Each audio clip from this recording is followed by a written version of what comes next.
सुबह के ठीक 6 बजे थे। अलार्म की हल्की सी आवाज कमरे में गूंज रही थी, लेकिन उसे बंद करने के लिए कोई हाथ आगे नहीं बढ़ा। बिस्तर के एक कोने पर काव्या पहले से जागी हुई थी। दूसरे कोने पर उसका पति आदित्य गहरी नींद में था, या शायद नींद का नाटक कर रहा था। काव्या ने धीरे से उसकी तरफ देखा। वही चेहरा, वही आंखें, वही इंसान, लेकिन फिर भी कुछ ऐसा था जो अब उसका नहीं लगता था। कभी यही आदमी मुझे जगाया करता था। शादी के पहले साल में आदित्य हर सुबह खुद उठता था। काव्या को छूकर कहता, उठो, लेट हो जाओगी, चाय मैं बना देता हूं। और आज वही अलार्म 3 बार बज चुका था, लेकिन आदित्य को कोई फर्क नहीं पड़ा। काव्या चुपचाप उठी। उसने साड़ी का पल्लू ठीक किया, बाल बांधे और रसोई की तरफ बढ़ गई। रसोई में गैस जली, दूध उबलने लगा, चाय की पत्ती डाली गई। सब कुछ रोज जैसा ही था। बस एक चीज बदल चुकी थी, उसके दिल का सुकून। काव्या और आदित्य की शादी को अभी पूरे 3 साल ही हुए थे। लव मैरिज नहीं थी, पूरी तरह अरेंज मैरिज। लेकिन पहली ही मुलाकात में दोनों को लगा था कि शायद किस्मत ने सही इंसान मिला दिया है। आदित्य एक प्राइवेट कंपनी में सीनियर मैनेजर, शांत, समझदार, कम बोलने वाला। काव्या घर संभालने वाली, पढ़ी लिखी, सुलझी हुई लड़की, जिसे बड़े सपने नहीं चाहिए थे। बस एक ऐसा पति चाहिए था जो उसका अपना हो। शादी के शुरुआती महीने किसी फिल्म की तरह थे। आदित्य ऑफिस से लौटता, काव्या दरवाजे पर खड़ी मिलती। थक गए होंगे, पहले पानी पी लो।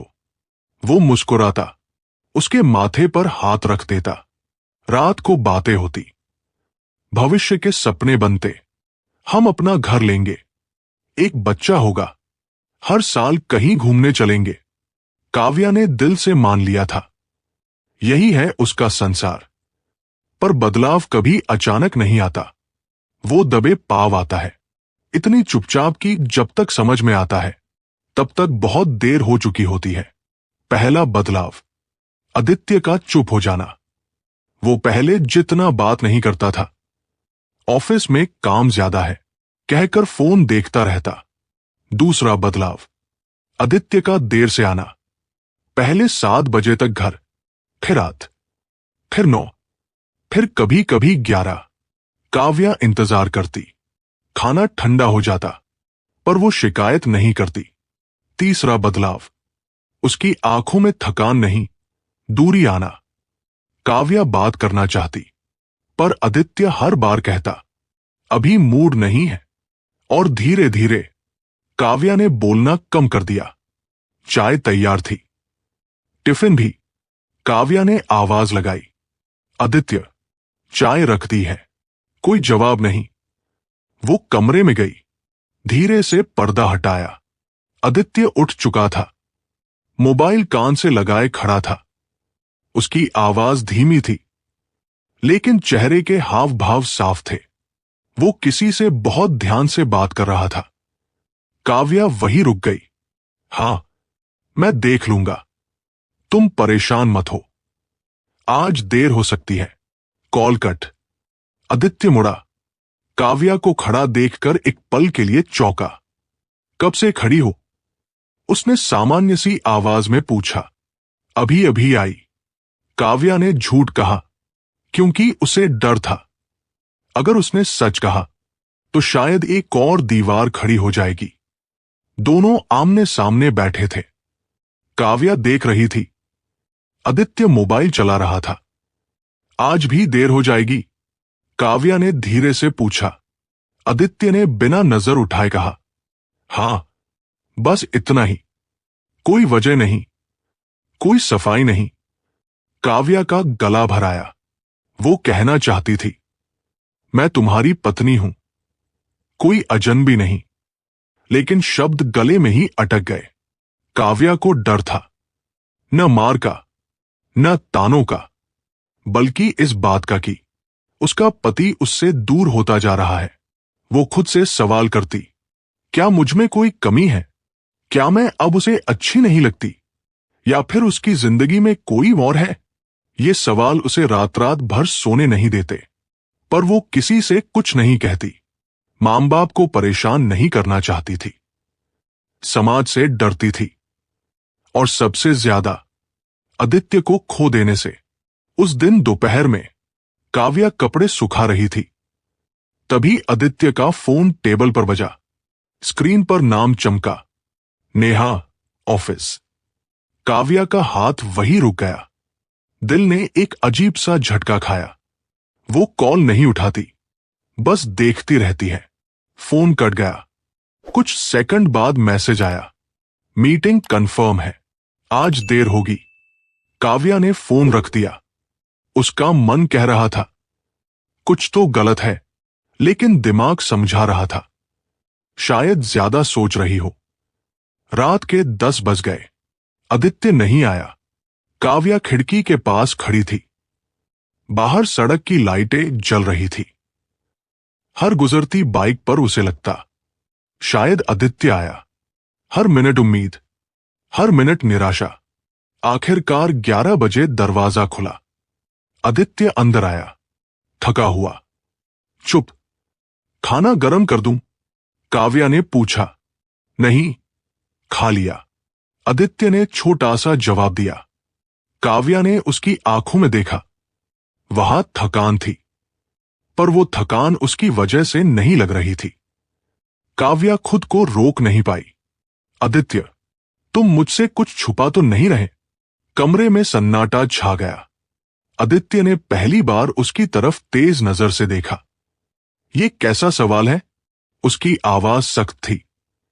बस ऐसे ही। काव्या की आवाज कांप गई। आदित्य ने गहरी सांस ली। काव्या, मुझे रोज रोज ये सवाल पसंद नहीं। मुझे काम से परेशान मत किया करो। इतना कहकर वो कमरे से बाहर चला गया। दरवाजा बंद। और अंदर काव्या टूट गई। काव्या बिस्तर पर बैठी रही। आंसू बहते रहे, पर आवाज नहीं निकली। वो जानती थी, अगर वो रोई तो भी कोई पूछने नहीं आएगा। उसने तकिए में मुंह दबा लिया। मैं उसकी पत्नी हूं, फिर भी इतनी अकेली क्यों हूं? रात के करीब 2 बजे आदित्य कमरे में आया। काव्या आंखें बंद किए पड़ी थी। उसे लगा शायद आदित्य उसे छुएगा, पूछेगा, माफी मांगेगा, लेकिन ऐसा कुछ नहीं हुआ। आदित्य बस बिस्तर पर लेट गया, मोबाइल ऑन किया, और स्क्रीन पर वही नाम चमका, नेहा, ऑफिस। काव्या की आंखें बंद थी, पर दिल पूरी तरह जाग चुका था। उसी पल उसने महसूस किया, उसका पति अब सिर्फ उसका नहीं रहा। उस रात के बाद काव्या सो नहीं पाई। आदित्य की पीठ उसकी तरफ थी। मोबाइल की हल्की सी रोशनी बार बार कमरे की दीवार पर पड़ रही थी। काव्या ने आंखें बंद कर रखी थी, लेकिन दिमाग में एक ही नाम घूम रहा था, नेहा। वो नाम जो पहली बार किसी और की तरह नहीं, दुश्मन की तरह महसूस हो रहा था। सुबह के 7 बजे काव्या ने रोज की तरह चाय बनाई, नाश्ता तैयार किया, पर आज उसके हाथ कांप रहे थे। आदित्य तैयार होकर बाहर आया। मैं निकल रहा हूं, उसने बिना उसकी तरफ देखे कहा। सुनो, काव्या ने हिम्मत करके कहा। आदित्य रुका। आज शाम को जल्दी आ सकते हो? काव्या की आवाज बहुत धीमी थी। आदित्य ने घड़ी देखी। काव्या, आज बहुत जरूरी मीटिंग है। और फिर वही लाइन, समझने की कोशिश करो। दरवाजा बंद। काव्या वहीं खड़ी रह गई। दिन भर काव्या ने खुद को कामों में उलझाने की कोशिश की। कभी कपड़े, कभी बर्तन, कभी सफाई, लेकिन दिमाग एक ही जगह अटका था। दोपहर में फिर आदित्य का फोन बजा। इस बार भी, नेहा, ऑफिस। काव्या ने फोन नहीं उठाया, लेकिन अब उसने एक फैसला कर लिया था। अगर वो मुझसे सच नहीं बताएगा, तो मुझे खुद जानना पड़ेगा। यह फैसला आसान नहीं था, क्योंकि वो जानती थी सच कभी कभी रिश्तों को बचाता नहीं, तोड़ देता है। शाम के 5 बजे काव्या ने पहली बार आदित्य के ऑफिस जाने का फैसला किया। वो पहले कभी वहां नहीं गई थी। उसे लगता था पति पर भरोसा होना चाहिए, लेकिन आज भरोसा सवाल बन चुका था। ऑफिस की इमारत बड़ी थी, कांच की दीवारें, चमकता माहौल। काव्या एक कोने में खड़ी हो गई। करीब 6 बजे लोग निकलने लगे और फिर उसने आदित्य को देखा। वो अकेला नहीं था, उसके साथ एक लड़की चल रही थी। स्मार्ट कपड़े, कॉन्फिडेंट चाल, चेहरे पर हल्की मुस्कान। नेहा। काव्या का दिल जैसे रुक गया। आदित्य और नेहा बातें करते हुए चल रहे थे। नेहा हंस रही थी, आदित्य भी मुस्कुरा रहा था। वो मुस्कान जो काव्या ने महीनों से नहीं देखी थी। नेहा ने कुछ कहा, आदित्य ने सिर झुकाकर सुना। फिर नेहा का हाथ गलती से आदित्य के हाथ से टकराया। एक पल, बस एक पल, लेकिन काव्या के लिए वो पल जिंदगी बदल देने वाला था। उसकी आंखों में आंसू आ गए। उसने खुद को वहां से हटाया। वो ये देखने की हिम्मत नहीं कर पाई कि वो दोनों आगे क्या करते हैं। रात के 9 बजे आदित्य घर आया। काव्या सोफे पर बैठी थी, लाइट जली हुई थी। आज जल्दी? आदित्य ने पूछा। काव्या उठी। मैं आज तुम्हारे ऑफिस आई थी। कमरे की हवा बदल गई। आदित्य का चेहरा सख्त हो गया। क्यों? उसकी आवाज में गुस्सा था। क्योंकि मुझे जानना था। काव्या की आवाज टूट रही थी। कि नेहा कौन है? कुछ सेकंड की चुप्पी। फिर आदित्य बोला, वो मेरी कलीग है, सिर्फ कलीग। काव्या ने आंसुओं के बीच पूछा। हां। आदित्य लगभग चिल्ला पड़ा। तो तुम उससे ऐसे क्यों हंसते हो? मुझसे बात करने का टाइम नहीं है। और उसके साथ? बस। आदित्य ने हाथ उठाया। तुम हद पार कर रही हो काव्या। आदित्य ने गहरी सांस ली। तुम्हें मुझ पर भरोसा नहीं है क्योंकि तुम बदल गए हो। काव्या पहली बार तेज बोली, तुम अब मेरे पति जैसे नहीं लगते। आदित्य का चेहरा ठंडा हो गया। शायद इसलिए क्योंकि मैं हर समय तुम्हारी तरह इमोशनल ड्रामा नहीं कर सकता। ये शब्द काव्या के दिल में किसी चाकू की तरह उतर गए। ड्रामा? उसकी आवाज कांप रही थी। 3 साल की शादी ड्रामा है। आदित्य चुप रहा। यही चुप्पी सबसे ज्यादा दर्दनाक थी। उस रात काव्या ने खाना नहीं खाया। वो कमरे में बंद रही। आईने के सामने खड़ी होकर खुद से सवाल किया, क्या मैं सच में गलत हूं? या मैं सिर्फ एक पत्नी हूं जो अपने पति को खो रही है? उसने पहली बार सोचा, अगर ये रिश्ता ऐसे ही चलता रहा तो मैं खत्म हो जाऊंगी। अगले दिन आदित्य ऑफिस गया। काव्या का फोन बजा। अनजान नंबर। हेलो। दूसरी तरफ से एक लड़की की आवाज। मैं नेहा बोल रही हूं। काव्या के हाथ से फोन गिरते गिरते बचा। मुझे आपसे मिलना है, नेहा बोली। क्यों? काव्या ने मुश्किल से पूछा। क्योंकि आप जो सोच रही हैं वो पूरा सच नहीं है। Phone cut. काव्या की सांस तेज हो गई। शाम को एक कैफे में नेहा सामने बैठी थी। मैं आदित्य से प्यार नहीं करती, नेहा ने सीधे कहा। काव्या चौंकी। तो फिर? वो एक बहुत बड़ी परेशानी में है, नेहा ने कहा। ऐसी परेशानी जो उसने आपसे भी छुपाई है। काव्या का दिल बैठ गया। कौन सी परेशानी? नेहा ने जवाब नहीं दिया। बस इतना कहा, अगर आप सच्चाई जान गई तो शायद आप दोनों अलग हो जाएंगे। ये कहकर नेहा उठ गई। काव्या वहीं बैठी रह गई। उस रात काव्या घर लौटी। आदित्य अभी नहीं आया था। टेबल पर उसका लैपटॉप खुला था। स्क्रीन पर एक फाइल खुली थी। फाइल का नाम मेडिकल रिपोर्ट्स कॉन्फिडेंशियल। काव्या की उंगलियां कांप गई। उसने फाइल खोल दी और जो उसने पढ़ा उसने उसकी दुनिया हिला दी। लैपटॉप की स्क्रीन पर खुली हुई वो फाइल अब सिर्फ एक रिपोर्ट नहीं थी, वो उसके पूरे भविष्य का फैसला थी। मेडिकल रिपोर्ट्स और कॉन्फिडेंशियल।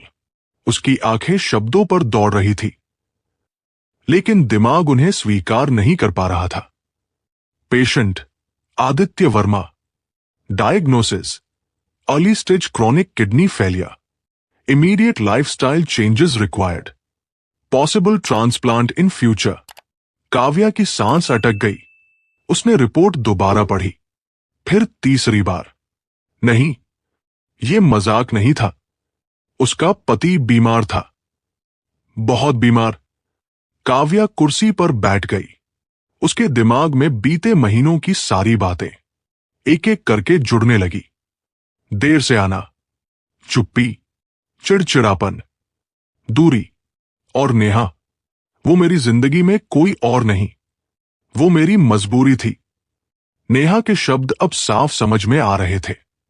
काव्या के आंसू रुकने का नाम नहीं ले रहे थे। तुमने मुझसे क्यों नहीं कहा, आदित्य? उसने खुद से पूछा। दरवाजे की चाबी घूमी। आदित्य घर आ चुका था। काव्या ने लैपटॉप बंद नहीं किया, वो वहीं बैठी रही। आदित्य ने उसे देखा, उसकी लाल आंखें, उसका टूटा चेहरा। तुमने देखा? आदित्य की आवाज बहुत धीमी थी। काव्या ने सिर हिलाया। कब से? उसने पूछा। 6 महीने, आदित्य ने जवाब दिया। 6 महीने? 6 महीने की चुप्पी, 6 महीने का अकेलापन। तो तुम मुझे दूर कर रहे थे क्योंकि तुम बीमार थे। काव्या की आवाज कांप रही थी। आदित्य ने सिर झुका लिया। मैं तुम्हें अपनी जिंदगी बर्बाद करते नहीं देख सकता था। ये शब्द काव्या को गुस्सा नहीं दिला पाए, बस तोड़ गए। डॉक्टर ने कहा था, आदित्य बोला, कि इलाज लंबा है, महंगा है और गारंटी भी नहीं। मैं नहीं चाहता था कि तुम मेरे साथ फंस जाओ। काव्या रो पड़ी। और नेहा? उसने पूछा। वो मेरी ऑफिस फ्रेंड है, उसका भाई भी इसी बीमारी से गुजरा था। वो मेरी मदद कर रही थी। काव्या की आंखें बंद हो गई। उसे अपने शक पर शर्म आ रही थी। काव्या ने आदित्य का हाथ पकड़ा। हम साथ लड़ेंगे, उसने कहा। आदित्य ने धीरे से हाथ छुड़ा लिया। नहीं काव्या, वो पहली बार इतना कठोर था। मैं नहीं चाहता कि तुम कल को पछताओ। मैं तुम्हें आज ही तलाक देना चाहता हूं। ये शब्द काव्या के पैरों तले जमीन खिसक गई। तलाक? उसकी आवाज फुसफुसाहट बन गई। ये मेरा आखिरी फैसला है। कुछ ही दिनों में घर में सन्नाटा छा गया। काव्या अपने मायके चली गई। लोग सवाल पूछते, वो चुप रहती। अच्छा अच्छा चल रहा था ना, फिर क्या हुआ? काव्या बस मुस्कुरा देती, क्योंकि कुछ सच सबको नहीं बताए जाते। आदित्य अब सच में अकेला था। इलाज चल रहा था। ऑफिस से छुट्टियां ले ली थी। नेहा कभी कभी दवाइयों की जानकारी भेज देती, लेकिन वो भी दूरी बनाए रखती। एक रात आदित्य बिस्तर पर बैठा रो रहा था। काश मैं काव्या को जाने नहीं देता। मायके में बैठी काव्या हर रात आदित्य की याद में रोती। उसकी मां ने एक दिन पूछा, अगर आज वो मर जाए तो क्या तुम्हें अफसोस रहेगा? काव्या चुप हो गई। उसे जवाब मिल गया था। अगले दिन काव्या अस्पताल पहुंची, डॉक्टर से मिली, टेस्ट करवाए और फिर रिपोर्ट हाथ में लेकर डॉक्टर के सामने बैठ गई। डॉक्टर ने चौंक कर कहा, आप डोनर बन सकती हैं। काव्या की आंखों में आंसू थे, लेकिन चेहरे पर सुकून। काव्या अस्पताल के कॉरिडोर में खड़ी थी। दूर से आदित्य आता दिखा, कमजोर, थका हुआ। काव्या ने उसकी तरफ देखा और बस इतना कहा, तुम मुझे छोड़ सकते हो, लेकिन मैं तुम्हें नहीं। आदित्य वहीं खड़ा रह गया। अस्पताल के गलियारे में सन्नाटा था। सफेद दीवारें, दवा की गंध और बीच में खड़े 2 इंसान, काव्या और आदित्य। आदित्य की आंखों में डर था। वो डर मौत का नहीं था, वो डर था काव्या को खो देने का। नहीं, आदित्य ने धीमी आवाज में कहा, मैं ये नहीं होने दूंगा। काव्या ने उसकी तरफ देखा। उसकी आंखों में न गुस्सा था, न शिकायत, बस प्यार। तुम समझते क्यों नहीं? आदित्य की आवाज टूट रही थी। मैं तुम्हें इस दर्द से नहीं गुजार सकता। काव्या मुस्कुराई। तुम 6 महीने से मुझे किस दर्द से गुजार रहे थे? उसने पूछा। आदित्य चुप हो गया। प्यार मतलब सिर्फ साथ हंसना नहीं होता। काव्या बोली, प्यार मतलब साथ तकलीफ उठाना भी होता है। और अगर तुम्हें बचाने की कीमत मेरी किडनी है, वो रुकी, तो ये कीमत बहुत छोटी है। आदित्य ने पहली बार काव्या के सामने खुद को कमजोर होने दिया। वो वहीं बैठ गया। मैंने तुम्हें दूर किया, तलाक दिया, तुम्हें शक में जीने दिया। उसकी आवाज सिसकियों में बदल गई। और तुम आज भी मुझे बचाने खड़ी हो। काव्या ने उसका सिर अपने कंधे पर रख लिया। शादी सिर्फ साथ रहने का वादा नहीं होती आदित्य, उसने कहा। शादी मतलब एक दूसरे की जान की जिम्मेदारी। ऑपरेशन वाले दिन आसमान भी उदास था। नेहा अस्पताल पहुंची। उसने काव्या का हाथ पकड़ा। आप बहुत बहादुर हैं, नेहा ने कहा। काव्या ने हल्की मुस्कान दी। नहीं, उसने कहा, मैं बस एक पत्नी हूं। घंटे बीतते गए। हर मिनट भारी था। डॉक्टर बाहर आए। ऑपरेशन सफल रहा। उन्होंने कहा। आदित्य की आंखों से आंसू बह निकले। होश में आने के बाद आदित्य ने आंखें खोली। सामने काव्या बैठी थी, कमजोर लेकिन मुस्कुराती हुई। अब दूर मत जाना, काव्या ने कहा। आदित्य ने धीरे से उसका हाथ पकड़ लिया। अगर इस जिंदगी में मुझे दूसरा जन्म मिला है, उसने कहा, तो वो तुम्हारी वजह से है। कुछ महीने बाद आदित्य ठीक हो चुका था। काव्या भी। दोनों ने एक छोटा सा घर लिया।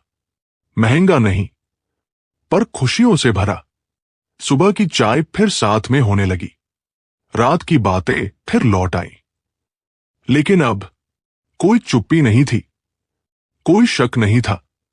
लोग पूछते, इतना सब होने के बाद भी साथ कैसे? काव्या बस इतना कहती, क्योंकि प्यार शर्तों पर नहीं होता। एक शाम छत पर दोनों खड़े थे। सूरज ढल रहा था। आदित्य ने काव्या का हाथ थामा। अगर उस दिन तुम न होती, उसने कहा। काव्या ने उसकी बात पूरी की। तो आज हम न होते। दोनों मुस्कुरा दिए। दोस्तों, अगर आपको ये कहानी पसंद आई हो तो वीडियो को लाइक और चैनल को सब्सक्राइब जरूर करें और बेल वाला आइकन को दबाना न भूलें। कमेंट में अपने शहर का नाम लिखें। अपने और दोस्तों के साथ शेयर जरूर करें। आपकी एक छोटी सी सपोर्ट ही ऐसी कहानियां लाने की ताकत देती है। जय हिंद, जय भारत।